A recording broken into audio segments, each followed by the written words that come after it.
মুন্সিগঞ্জের সিরাজদি খান উপজেলায় কুয়েত প্রবাসী মোহাম্মদ আলামিনের বাড়িতে ককটেল বিস্ফোরণ ঘটিয়ে দুর্ধর্ষ ডাকাতির ঘটনা ঘটেছে।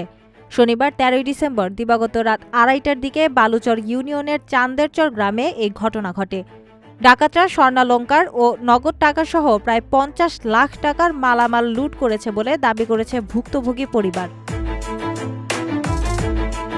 প্রবাসীর বাবা আব্দুর রাজ্জাক জানান, ১৫ থেকে ২০ জনের একটি মুখোশধারী ডাকাত দল ট্রলার যোগে এসে দরজা ভেঙে ঘরে প্রবেশ করে। প্রবেশের পরপরই তারা ককটেল বিস্ফোরণ ঘটিয়ে আতঙ্ক সৃষ্টি করে এবং দা চাইনিজ, কুড়াল ও আগ্নেয়াস্ত্রের মুখে পরিবারের সবাইকে জিম্মি করে ফেলে। পরিবার সূত্রে জানা যায়, ডাকাতরা ২৬ ভরি স্বর্ণালংকার, নগদ ৫ লাখ টাকা, ১০০ কুয়েতি দিনার এবং ২টি দামি মোবাইল ফোন লুট করে নিয়ে যায়।